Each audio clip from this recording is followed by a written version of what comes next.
નમસ્કાર મિત્રો, હવે આપણે રકમવાળા દાખલા જોઈએ।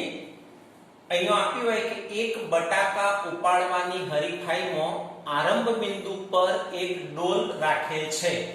આ આપણે હરીફાઈ માટે બનાવેલો ટ્રેક આરંભ બિંદુ પર એક ડોલ રાખેલી છે અને ત્યારબાદ તેનાથી 5 મીટર દૂર પ્રથમ બટાકું મૂક્યું છે। એટલે આ 5 મીટર દૂર એક પહેલું બટાકું મૂક્યું છે, 5 મીટર દૂર। ત્યાર પછી દર 3 મીટરે એક બટાકું સીધી રેખામાં ગોઠવેલ છે, એટલે દર 3 મીટરે એક એક બટાકું સીધી રેખામાં ગોઠવેલું છે। પહેલું બટાકું 5 મીટર દૂર, પછી 3 મીટરે બટાકા ગોઠવેલા છે। આવા 10 બટાકા રેખા ઉપર મૂકેલા છે। દરેક હરીફે ડોલ પાસેથી દોડી પોતાની નજીકનું બટાકું ઉપાડી, એટલે અહીંથી દોડવાનું, બટાકું ઉપાડી પાછું ડોલમાં નાખવા આવવાનું, એટલે 5 મીટર જવાના અને 5 મીટર આવવાના। એટલે આપણને સમાંતર શ્રેણી મળશે। અહીં સમાંતર શ્રેણી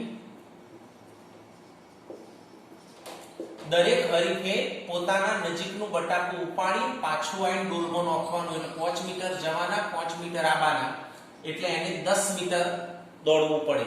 પછી બીજી બટાકું લેવા જાય, બીજું એટલે આ 5 અને આ 3, એટલે 8 જવાના અને 8 આવવાના, એટલે 16।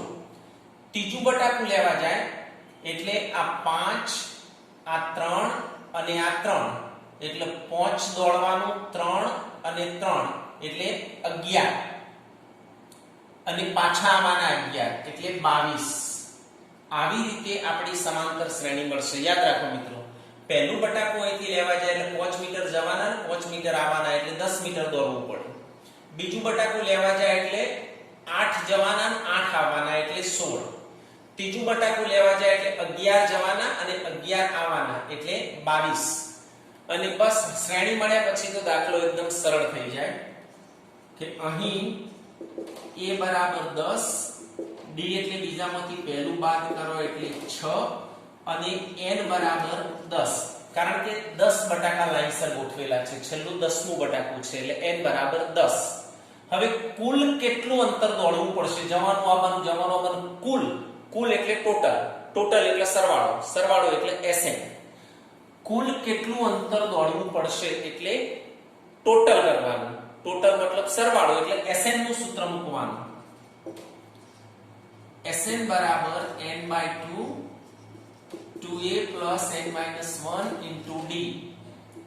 10 બટાકા છે, n ની કિંમત 10 છે, એટલે અહીંયા 10 a ની કિંમત 10 અને d ની કિંમત 6। અહીંયા જે કિંમતો લખી છે એ બધી અહીંયા લખી દીધી। 10 ભાગ્યા 2 એટલે 5, 10 દુ 20, 9 6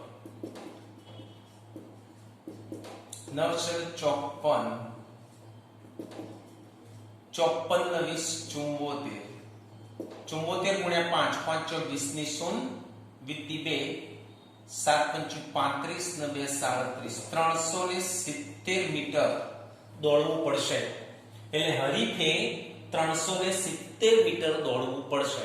એટલે ગણતરીમાં કશું જ હોતું નથી મિત્રો, ખાલી આપણને શ્રેણી બનાવતા આવડવું જોઈએ। બાકી રકમ જેવડી છે એના કરતા ગણતરી સાવ ટૂંકી છે। સમજ પડવી જોઈએ કે 5 જવાના અને 5 આવવાના, એટલે પહેલા થશે 10, પછી 8 જવાના અને 8 આવવાના, એટલે 16, પછી 11 જવાના અને 11 આવવાના, એટલે 22। શ્રેણી મળ્યા પછી તો 10 બટાકા આવી રીતે ગોઠવેલા છે, એટલે એની કિંમત 10 Sn માં મૂકી દેવાની, સરળતાથી જવાબ આવી જાય। હવે અહીંયા એક આવું કુંતલ દોરેલું આપ્યું છે। વારાફરતી a અને b ને કેન્દ્ર લઈ, એટલે પહેલા a ને કેન્દ્ર લેવાનું, પછી b ને કેન્દ્ર લેવાનું, એ રીતે અલગ અલગ બધા કુંતલો આપણને ક્રમિક આવા 13 કુંતલની વાત કરી છે। પહેલા કુંતલની આ ત્રિજ્યા છે 0.5 સેમી, પછી બીજા કુંતલની ત્રિજ્યા છે 1 સેમી, ત્રીજા કુંતલની ત્રિજ્યા 1.5 સેમી। તો હું પહેલા લખી દઉં કે અહીં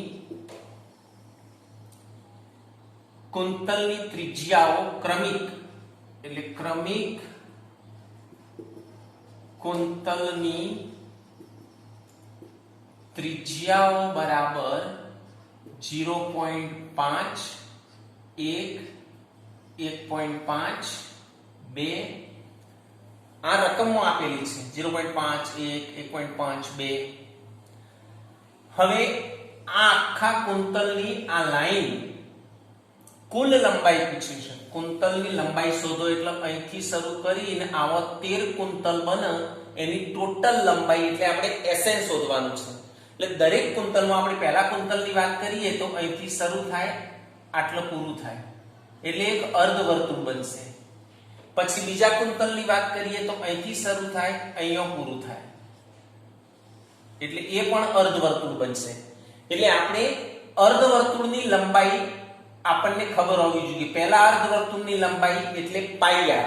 તો આપણે સૂત્ર લખી દઈએ કે અર્ધવર્તુળની લંબાઈ એટલે પાઈ r. આખું વર્તુળ હોય તો 2 પાઈ r કહેવાય, પણ આ અર્ધું વર્તુળ એટલે પાઈ r. આ બીજું અર્ધું વર્તુળ એટલે એની પાઈ r. તો આપણને સમાંતર શ્રેણી મળશે. સમાંતર શ્રેણી પાઈ અને r. પાઈ એમ ના એમ અને r છે 0.5. આ પહેલાની ત્રિજ્યા એટલે r ની કિંમત 0.5 મૂકવાની, કારણ કે આપણે પહેલા કુંતલની લંબાઈ કેટલી તો પાઈ r. પાઈ ની કિંમત પછી મૂકીશું, પણ r ની કિંમત 0.5 એટલે 0.5 પાઈ. પછી r ની કિંમત 1 આવશે એટલે 1 પાઈ.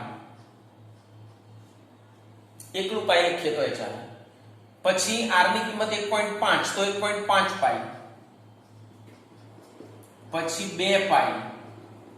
આવી રીતે આપણને સમાંતર શ્રેણી મળશે, કારણ કે પહેલું કુંતલની લંબાઈ એટલે આટલાથી આટલા સુધી એટલે અર્ધવર્તુળ થાય, એની લંબાઈ પાઈ r થાય.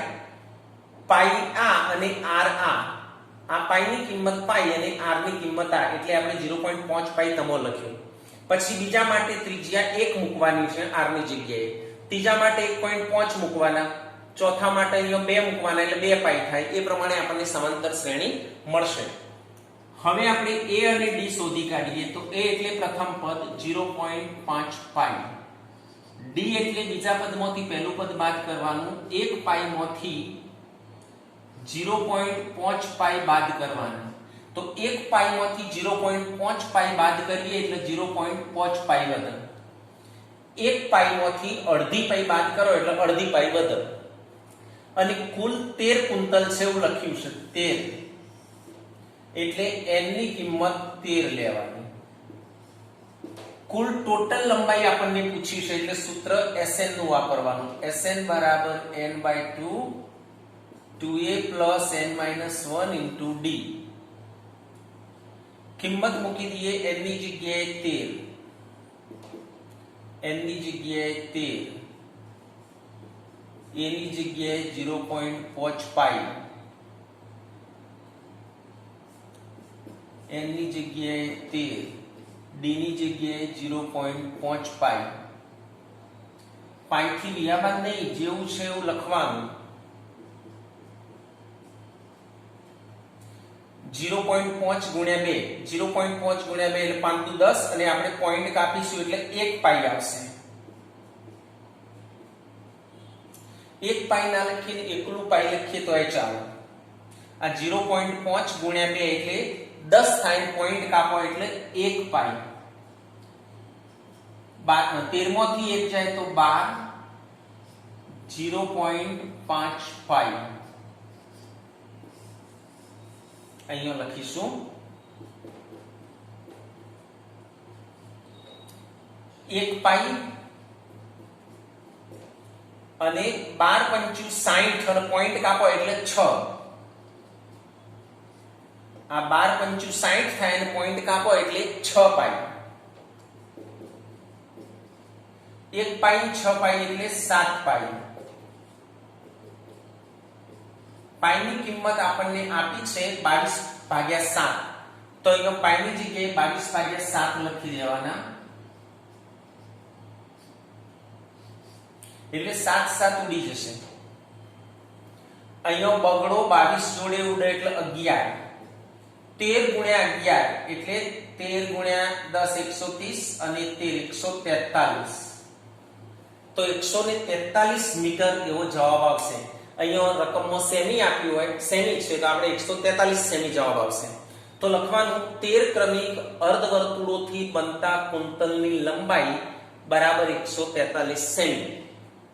જવાબમાં લખવાનું આમ 13 ક્રમિક અર્ધવર્તુળોથી બનતા કુંતલની લંબાઈ બરાબર 143 સેમી. એટલે મિત્રો યાદ રાખો કે અહીંયા અર્ધવર્તુળ છે એટલે પાઈ આર થાય. પાઈ આર થાય એનો આર છે અને આ પાઈ, તો પાઈ અને 0.5 એટલે 0.5 પાઈ એવી સમાંતર શ્રેણી થાય. પછી આર ની કિંમત 1 આવશે એટલે 1 પાઈ થાય. આર ની કિંમત 1.5 આવશે એટલે 1.5 પાઈ થાય. પછી તો a અને d શોધી અને SN નું સૂત્ર મૂકી અને n ની જગ્યાએ 13 મૂકવાના. તો બરાબર ધ્યાનથી જોજો. અને હવે લેસનમાં સ્વાધ્યાય 5.3 નો 15મો 16મો અને 17મો દાખલો. સ્વાધ્યાય 5.3 નો 15, 16 અને 17